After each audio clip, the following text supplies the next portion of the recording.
Durante los años posteriores a la Segunda Guerra Mundial, el gobierno de los Estados Unidos se vio enfrentado a una serie de acontecimientos que tenían que cambiar el futuro, más allá de cualquier predicción, y con él, el futuro de la humanidad.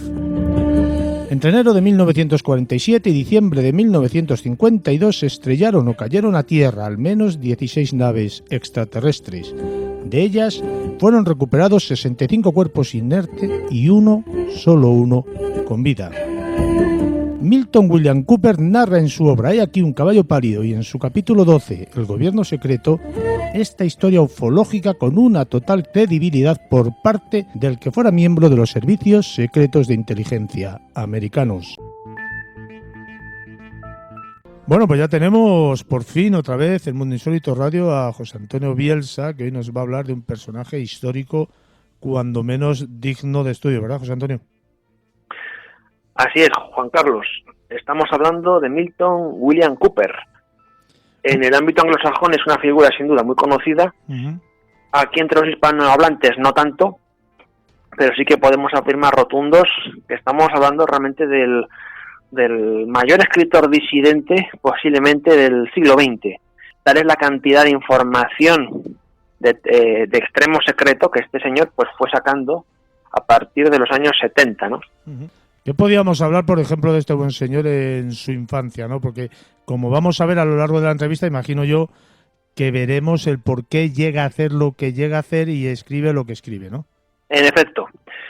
La biografía de Milton William Cooper, Bill Cooper, en sus círculos más próximos, es fascinante. Y me gustaría empezar hablando de su final, de su trágico final, que tuvo lugar el 5 de noviembre del año 2001 en Eagar, Arizona. Efectivamente, Cooper fue asesinado de un disparo por miembros del FBI. Todo es muy extraño. Sobre su muerte se ha especulado muchísimo. Lo que sí es cierto es que unos meses antes de su asesinato, porque ya no hay dudas al respecto de que fue un asesinato, unos 6 meses, 7 meses antes, Cooper, desde su emisora de radio, una emisora de radio local, de escasa audiencia, pero con muchísima repercusión, ya alertó de que Estados Unidos iba a ser objeto de un atentado de falsa bandera contra las Torres Gemelas, o sea, contra el World Trade Center. Y no solo eso, Cooper también dijo que la figura de Osama Bin Laden sería utilizada como cabeza de turco, nada menos. Se entiende ahora que estamos hablando de alguien que tiene información muy privilegiada. Muy privilegiada, porque si ya adelantó todo esto, cuidado, ¿eh? Nada menos. Y lo más increíble es que efectivamente Cooper tenía muy serios motivos para comprender realmente que una conspiración estaba teniendo lugar, y él lo sabía. Pero vayamos a sus orígenes. Milton William Cooper nace un 6 de mayo de 1943 en una familia de militares. Esto es muy importante porque si no llega a ser porque su familia es una familia de tradición militar, de hondos sentimientos patrióticos, seguramente no habría cuajado una personalidad como la suya. Su padre, Jack Milton, era un teniente coronel de las Fuerzas Aéreas y gracias a esto, gracias a la figura paterna, pues a los 8 años de edad Bill ya ha visitado realmente el interior de todos los aviones de las Fuerzas Aéreas. Es, digamos, un pequeño prodigio, ¿no?, de la aviación. Es testigo, desde luego, de las discusiones acaloradísimas que entre su padre y sus compañeros tienen sobre ese fenómeno llamado OVNI. De hecho, Cooper nunca dudó de la existencia de OVNIs, al contrario. Como veremos más adelante, pues es uno de los, digamos, de los exponentes más serios en ratificar pues la verdad de este fenómeno, ¿no?, que tiene tantos detractores. Bueno, su madre, Donnie Neal Bothside, pues, tiene 2 hermanos también gemelos, Ronnie, su hermano pequeño, y Connie, su hermana. Bueno, una vida familiar más o menos apacible, sureña, típicamente americana, y cuando hablo de típicamente americana me refiero a la América profunda, no a esos escaparates modernistas que pueden ser New York y cosas así, ¿no? Me refiero a esa América profunda. Bueno, Cooper evidentemente seguirá la línea paterna, y el año de 1961 se va a graduar en la Yamato High School en Japón. Ese mismo otoño pasa a alistarse en las Fuerzas Aéreas. Iba a completar su formación básica en la base aérea de Lackland, Texas, y luego en la Escuela Técnica de Aeronaves y Misiles de la base Amarillo de la Fuerza Aérea. Con un currículo impecable, terminará siendo enviado al Comando 495 de Bombarderos Estratégicos Aéreos de la Fuerza Aérea de la base Sheppard en las afueras de Wichita. Hasta aquí, pues más o menos la vida de Cooper es bastante intercambiable de la de cualquier otro militar.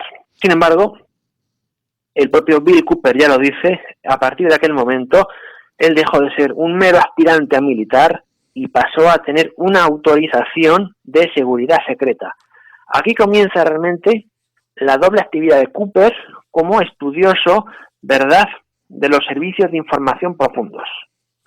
Sin embargo, va a prevalecer, por ahora, su trabajo, digamos, como militar tal cual.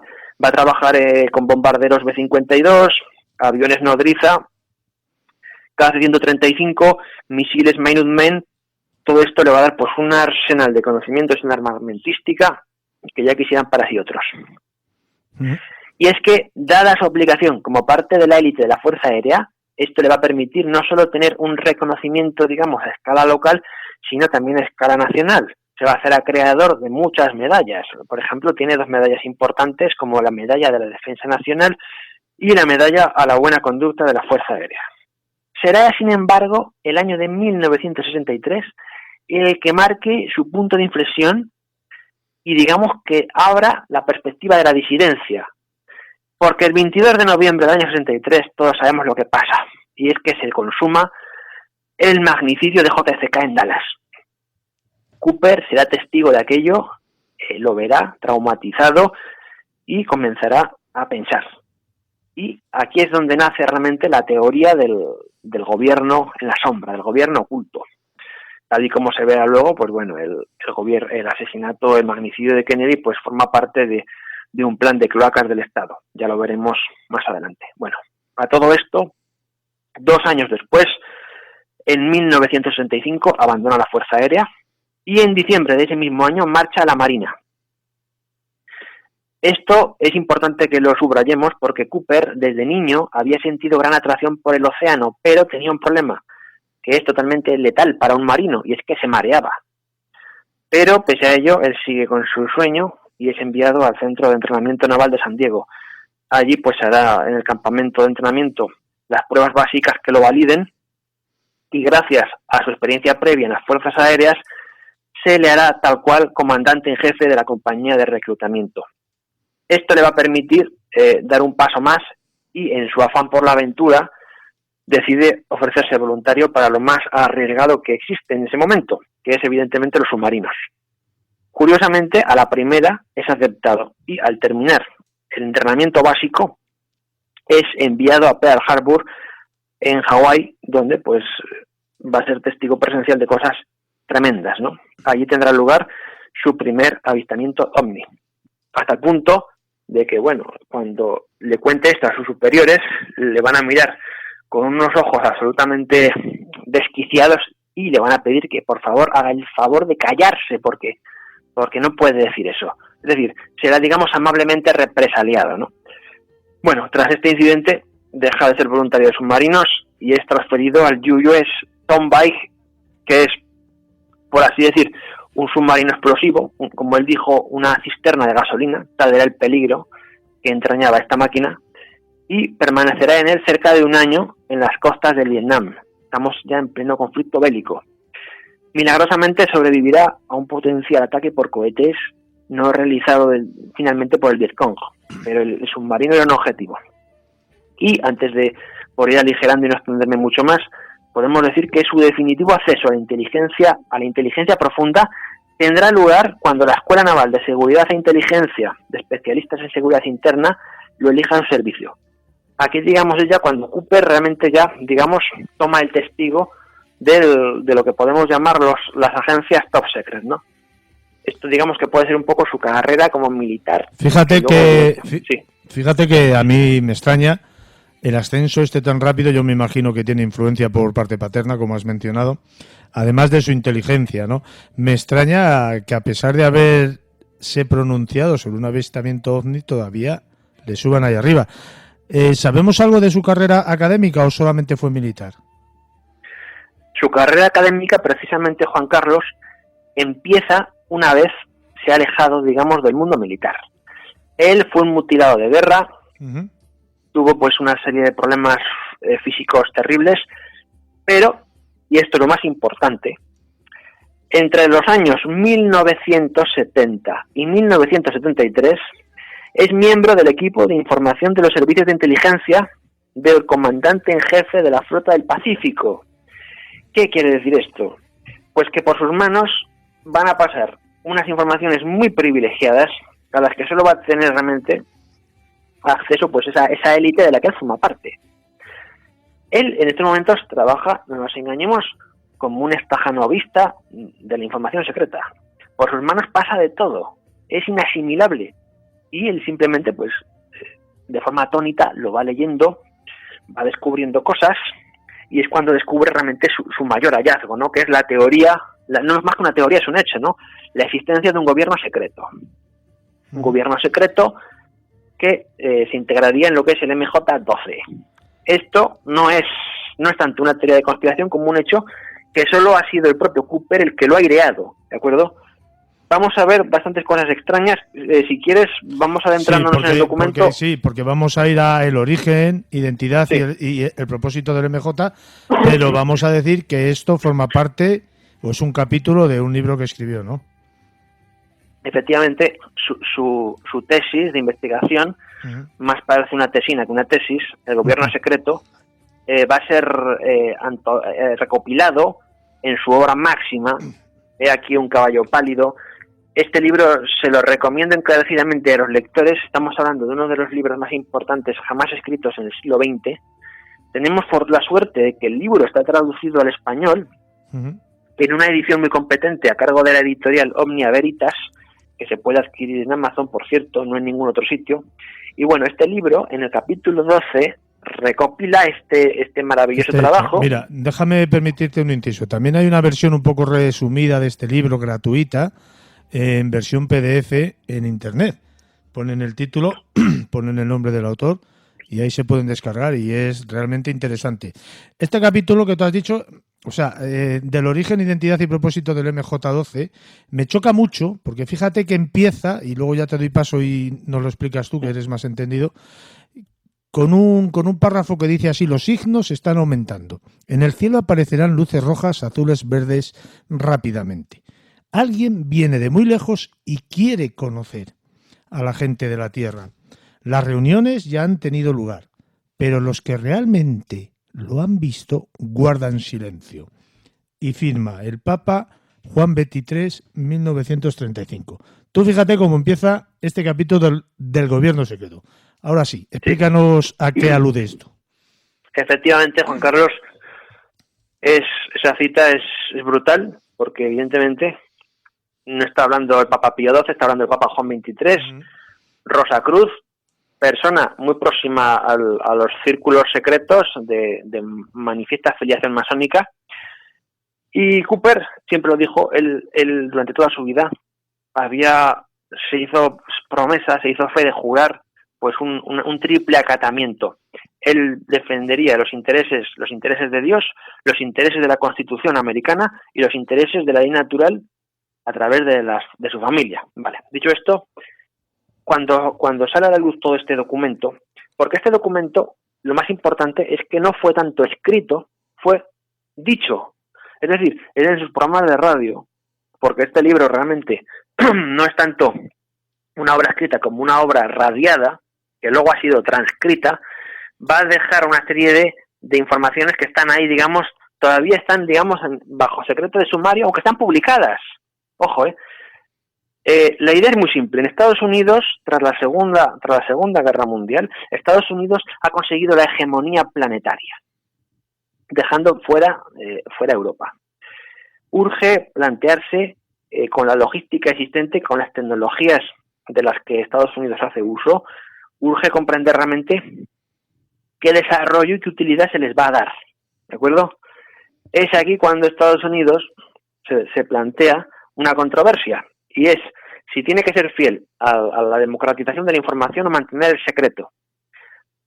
Se va a optar, traicionando a la Constitución del pueblo americano, se va a optar por lo segundo. El gobierno secreto parte de un suceso bastante inquietante. Cito ahora a Cooper. Solo podemos imaginar la confusión y preocupación de la élite informada del gobierno de los Estados Unidos cuando se descubrió que una nave extraterrestre, pilotada por seres parecidos a insectos de una cultura totalmente incomprensible, se había estrellado en el desierto de Nuevo México. Bueno, esto les sonará a todos los amigos de la ufología, de las teorías de conspiración, de Roswell, del Área 51, todo esto les sonará. Pero lo que más choca es que esto lo diga Cooper.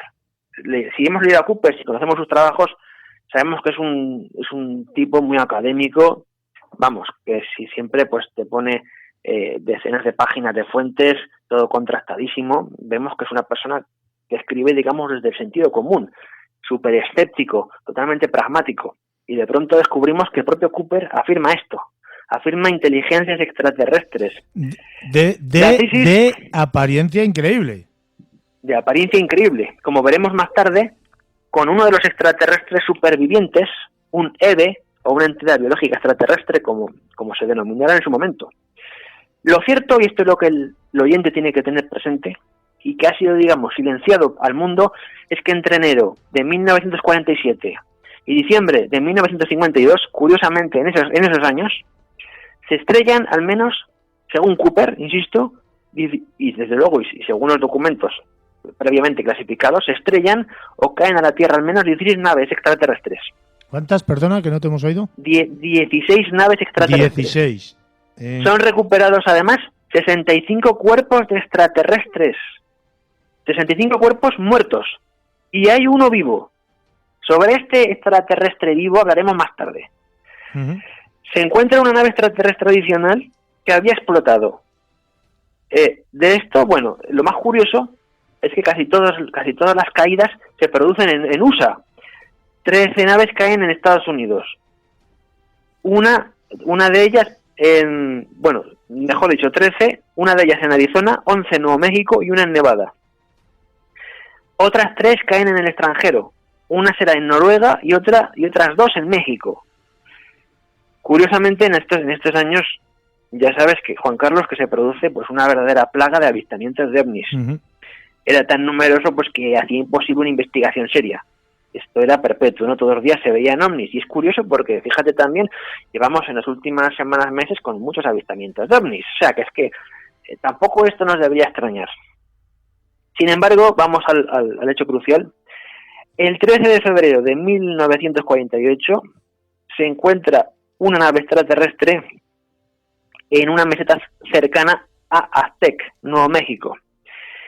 Y el 25 de mayo del 48 se encuentra otra nave. Es curioso, ¿verdad?, ver cómo estas naves tienen 100 pies de diámetro y lo más increíble, aparte de que hay cuerpos de extraterrestres muertos, es que encuentran gran número también de partes de cuerpos humanos almacenados dentro de estos dos vehículos, dentro de estas dos naves.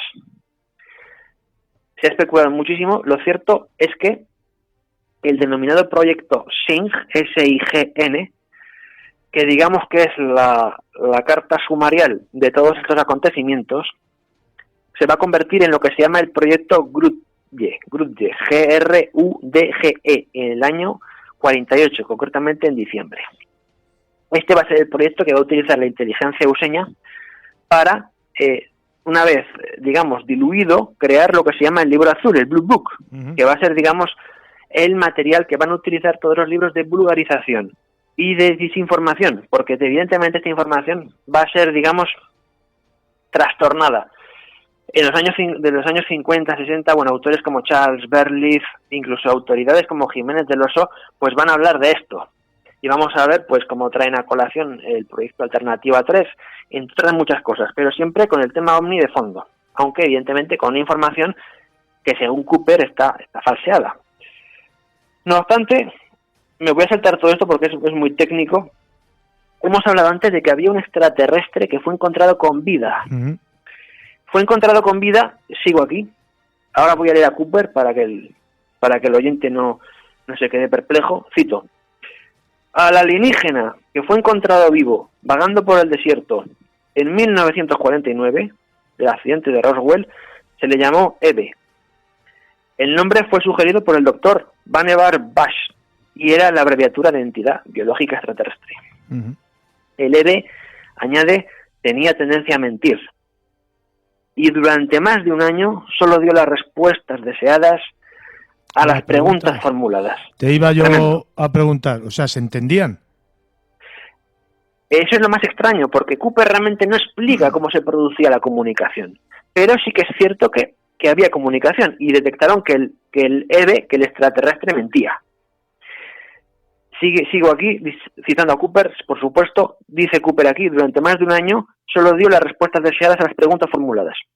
Uh-huh. Aquellas preguntas que habrían dado lugar a una respuesta no deseada quedaban sin respuesta. Es decir, que el propio EVE, digamos que tenía un control de autocensura. Siguiendo a Cooper, en algún momento, durante el segundo año de cautiverio, comenzó a abrirse.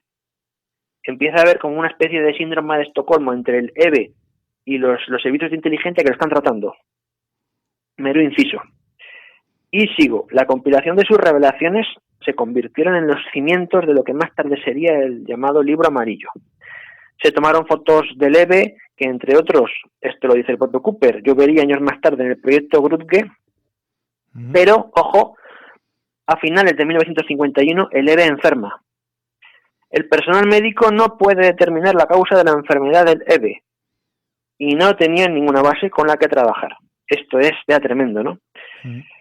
Aquí habla un poco del sistema psicosomático del EVE, citando a Cooper, dice: el sistema del EVE era a base de clorofila y procesaba la energía de los alimentos de la misma manera que las plantas. Qué curioso, ¿no? Tremendo, ¿no?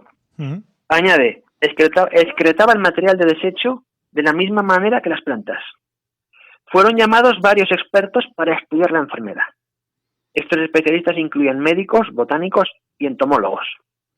Un botánico, añade, el doctor Guillermo Mendoza, fue contratado para tratar de ayudar a recuperarlo. El doctor Mendoza trabajó para salvar al EVE hasta el fatal desenlace, el 2 de junio de 1952, cuando el EVE muere. A posteriori, añade Cooper, el doctor Mendoza se convirtió en el experto de este tipo de biología extraterrestre. Y una nota de Cooper muy pertinente, en la que vemos cómo la información nos es suministrada a través de los simulacros de creación de significado. La película E.T. de Steven Spielberg uh-huh. es la historia ligeramente disimulada de este EVE. Bueno, yo creo que esto es lo más chocante de todo.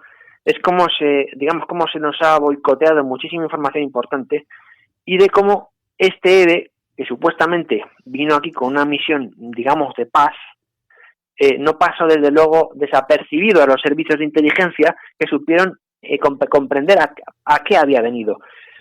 Bueno, ¿qué ocurrió después? Siguiendo por supuesto a Cooper. Uh-huh. Cito: en un intento de salvar al EVE y para ganarse el favor de esta raza tecnológicamente superior, los Estados Unidos comenzaron a emitir una llamada de auxilio a principios de 1952 en las vastas regiones del espacio. La llamada no tuvo respuesta, pero el proyecto siguió en activo, es el proyecto Sigma, uh-huh. como señal de buena fe, ¿no? Que había pues a hacer pues una interconexión, digamos, galáctica. De hecho, bueno, vamos a ver la paranoia del cine de Guerra Fría en los años 50, con películas como Ultimátum a la Tierra, uh-huh. donde vamos a ver a los extraterrestres que vienen a la Tierra a advertirnos de algo, por lo general con una señal pacífica, ¿no? En otras ocasiones son más belicosos, pero parece que hay un intento de entenderse, ¿no?, las inteligencias. Uh-huh. Te iba a preguntar, porque estamos hablando del gobierno secreto, ¿no? Y todo está metido dentro de este apartado. No recuerdo bien los años que me has dicho, que estas 16 naves se estrellaron contra entre enero del 47 y diciembre del 52, digamos que va a ser el momento de auge de los accidentes de naves espaciales. Sí, más o menos cuando este ser vive, ¿no? Sí. Más o menos en esa fecha. Este gobierno secreto, yo me imagino que tendrá un acta fundacional o algo parecido. Sí, bueno, el gobierno secreto, vamos a llamarlo NSA, o sea, Agencia Nacional de Seguridad, realmente, fue creada por el presidente Truman con una orden ejecutiva secreta, fechada el 4 de noviembre de 1952. El principal objetivo del gobierno secreto era simplemente descifrar las comunicaciones extraterrestres, comprender este lenguaje y establecer el diálogo con los extraterrestres, nada menos. Un poco como, bueno, haría falta un Champollion para intentar descifrar eso. La tarea urgente realmente era proseguir el esfuerzo anterior, perseguir, digamos, una comunicación interplanetaria. Y el objetivo secundario de la NSA simplemente pues era monitorear todas las comunicaciones y las emisiones de cualquier tipo, incluso hablando también de inteligencia soviética, ¿no? No solo de extraterrestres, por tanto, sino también de humanos. Toda esta tecnología, como digo, canalizada a través del proyecto Sigma, fue un gran éxito y se mantuvo por varios lustros.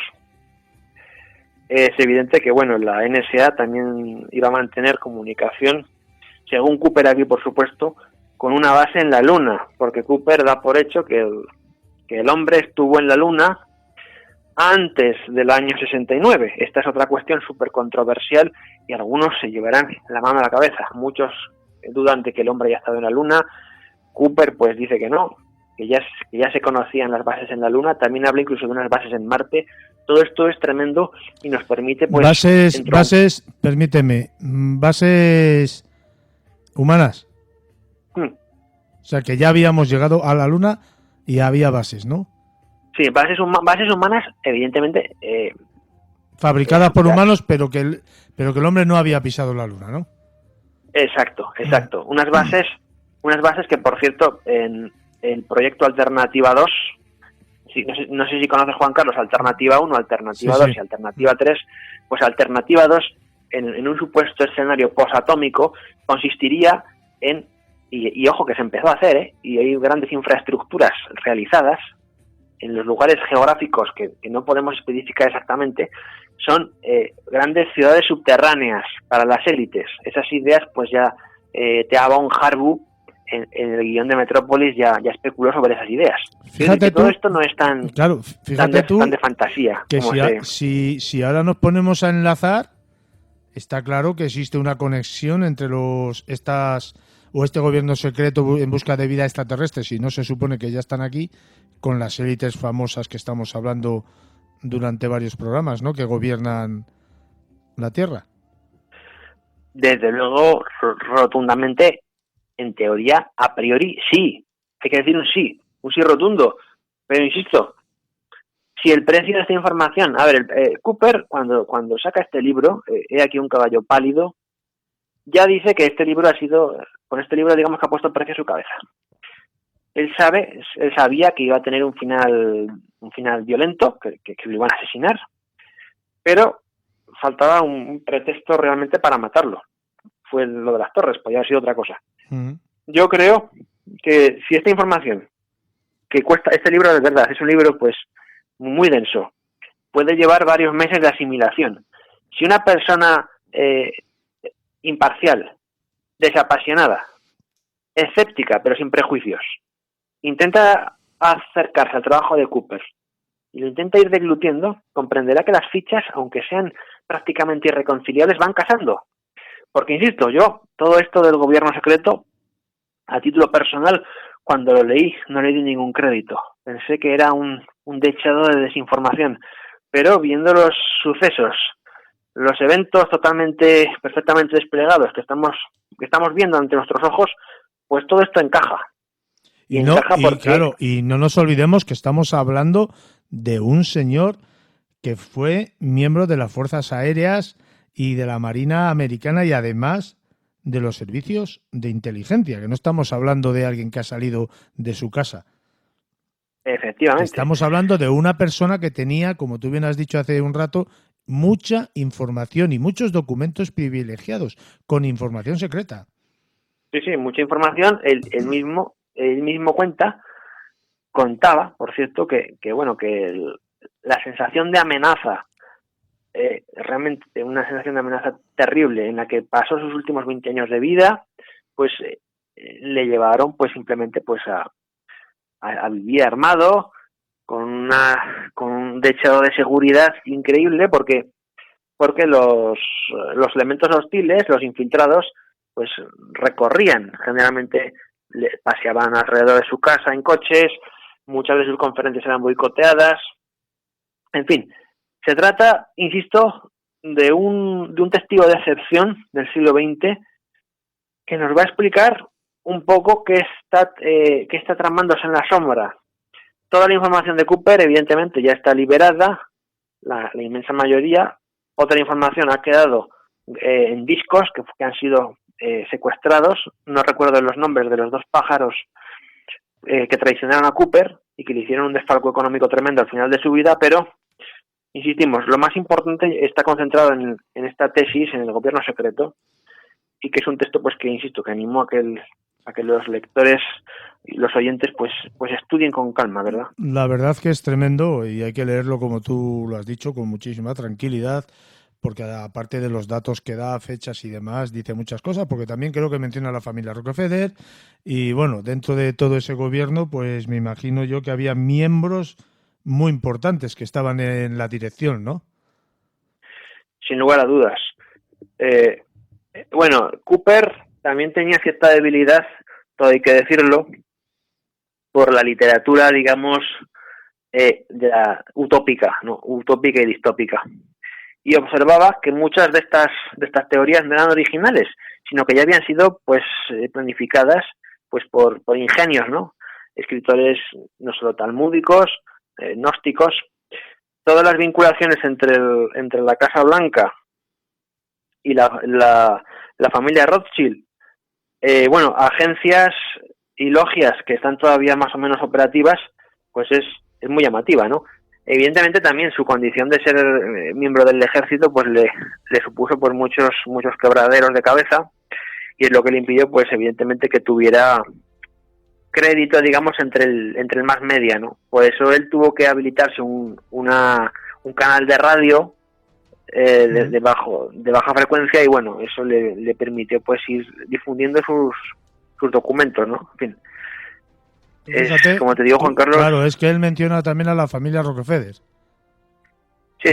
La familia Rockefeller, a través de sus fundaciones, pues han sido uno de los grandes ingenieros sociales de los siglos XIX y XX. Los Rockefeller no solo son, digamos, los peones de los Rothschild, son algo mucho más. Y, evidentemente, Cooper estaba al tanto de todo, ¿no? Bueno, hay otras cosas que conviene estudiar del libro. No solo se trata de este texto, sino hay algunos documentos muy comprometedores. El Tratado Secreto de Verona, por ejemplo, la Ley contra el Abuso de Drogas de 1988, donde Cooper alerta... Si quieres, sí. Ahora nos centramos en esto, si tienes tiempo. Sobre la... Sí, Vale, solamente dar y aportar un dato más, ¿no? Has dicho que este gobierno secreto se fundó en 1953, si no recuerdo más, ¿no? Mal. Sí, de hecho... Sí. Ahí fueron, creo, recuperados al menos unos 10 discos. 10 discos, cuando digo discos quiero decir platillos volantes, que se volvieron o sea, que se estrellaron contra la Tierra, causando, me parece, 26 muertos, y de los que recuperaron 4 supervivientes. Cuidado, a saber lo que hicieron con ellos. Vamos a esto que nos has mencionado de la ley de la droga. Sí, bueno, bueno, ya no sé si conoces, Juan Carlos, el proyecto Iron Mountain. Uh-huh. Se trata de, pues bueno, de unos proyectos de ingeniería social. Esta ley del 88, pues simplemente es una derivación más. Pero no nos olvidemos tampoco de que el año 54, cuando se produce la primera reunión del Club Bilderberg, uh-huh, y es dado a la luz aquel magnífico documento que es la filosofía del club, Armas silenciosas para guerras secretas, del que ya hemos hablado en otra ocasión. Una vez esto está puesto en marcha, podemos ver que con la oligarquía, con los pretextos alevosos de siempre, suele utilizar leyes, como puede ser esta ley contra el abuso de drogas, simplemente para, y esto es lo más grave, para deconstruir la propia Constitución y ayudar a acelerar el gobierno mundial. Decía Cooper dos cosas. él tenía una fe, no digo una fe ciega, pero sí una fe manifiesta por que las personas que pudieran ser disidentes, nacionalistas, no estuvieran nunca en casa los días festivos. Porque si las agencias de inteligencia iban a por ellos, irían a buscarlos en días festivos. Por lo que recomendaba que se quedasen fuera de casa, que fuesen a otros sitios. En el caso de este singular documento, que ya lo decía Cooper, que casi se queda ciego leyéndolo, porque eran cientos de páginas con una letra diminuta, con esta ley contra el abuso de drogas, también confirmó Cooper, evidentemente, que las informaciones más alevosas, insisto, no estaban, digamos, preparadas para que el público que las iba a acatar pudiese saber a qué se referían. Esto nos puede recordar un poco al escenario actual en España, donde se está legislando sin que la gente sepa para lo que se legisla, todo con el pretexto de la pandemia por coronavirus, de la supuesta pandemia, ¿no? Uh-huh.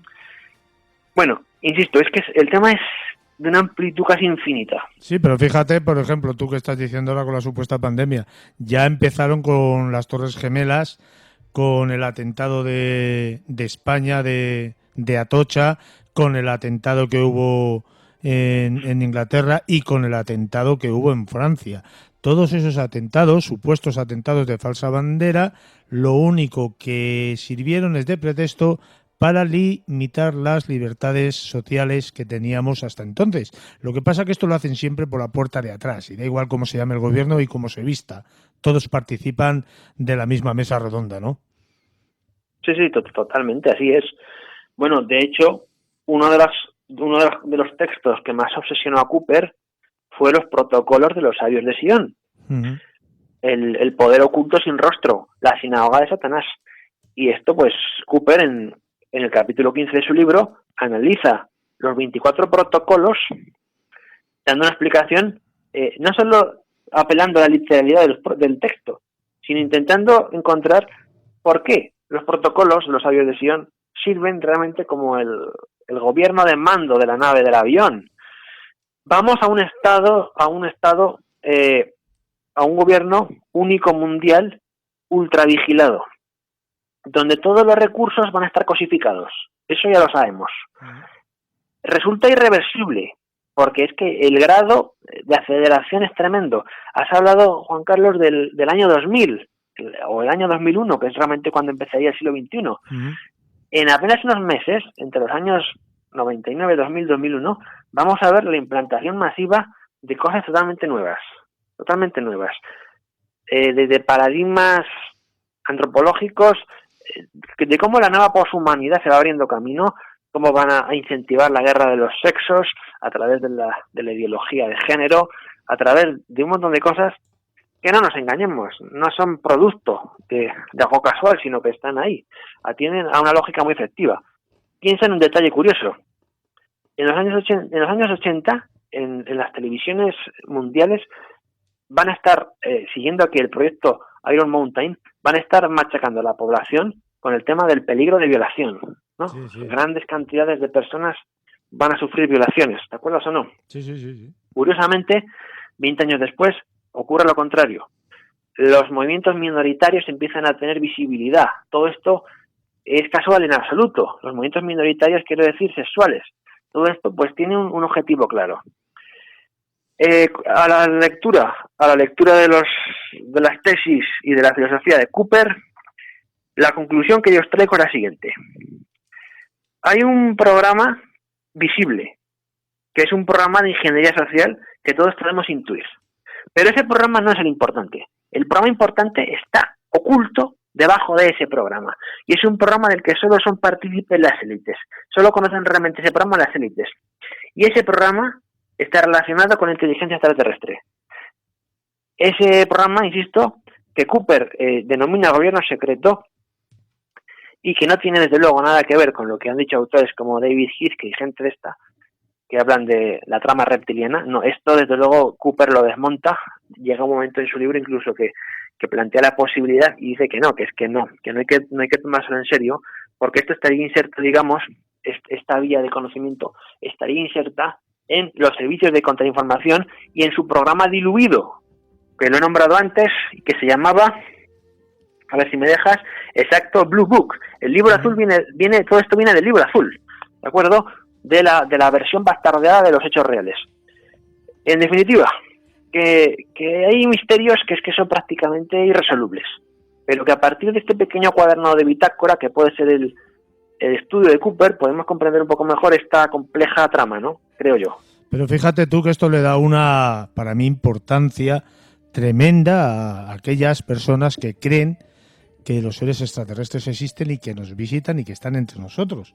Y no estamos hablando, vuelvo a repetir, de un cualquiera. No vamos a desgranar más esta parte del libro, o sea, ninguna parte del libro, si te parece, para que la gente que se lo quiera comprar o descargar en PDF, como ya he dicho antes, pues que lo haga y lo examine por sí mismo. Estamos hablando de una persona con una, pienso yo, gran credibilidad, porque aparte de su inteligencia demostrada, era, vuelvo a repetir, miembro de las Fuerzas Aéreas y fue miembro de las Fuerzas Aéreas y de la Marina de los Estados Unidos, además de pertenecer a los servicios secretos. O sea, no estamos hablando de un cualquiera, estamos hablando de una persona que tenía documentación privilegiada y que, consecuentemente, por lo que él hizo después y sus obras, seguramente terminó muriendo a manos de algún asesino. Sí, asesinado oficialmente. En la versión oficial, si vamos a la Wikipedia o a estas enciclopedias del nuevo orden mundial, que son más bien centros de desinformación lateralizados, se dice que bueno, que Cooper murió en un accidente, que fue un disparo de bala accidental.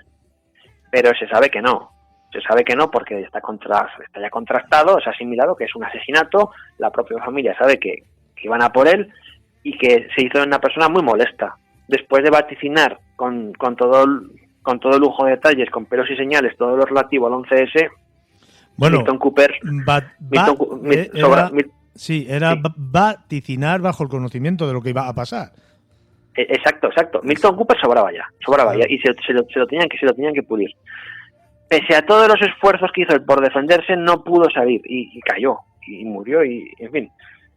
Pero nos ha dejado este buen legado, y que recomendamos leer. He aquí un caballo pálido de Milton William Cooper, y mucha gente seguramente se sorprenderá, y como bien ha dicho José Antonio Bielsa, hay que leerlo a lo mejor 3, 4, 5, 6 veces para poder asimilar la cantidad de información y datos importantes que se encuentran dentro de este libro. ¿Algo más que añadir, José Antonio?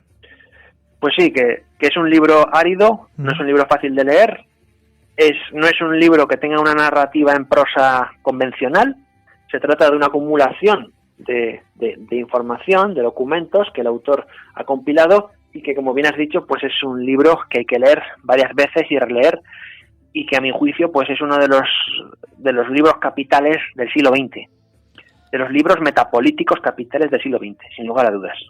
Y fíjate qué curioso que aporta información sobre las élites estas que muchos dicen que no es... y una cosa que me llama mucho la atención, de toda esta... de todos estos contactos ufológicos que hubo en aquellos 3 años que has mencionado antes, del 49 al 52, que nadie se lleve las manos a la cabeza. Los rusos tenían oportuna información de ello. Está explicado dentro del libro. Ahí lo dejamos. José Antonio, un fuerte abrazo y muchas gracias por volver una vez más a Mundo Insólito Radio. Gracias a ti, Juan Carlos. Un abrazo.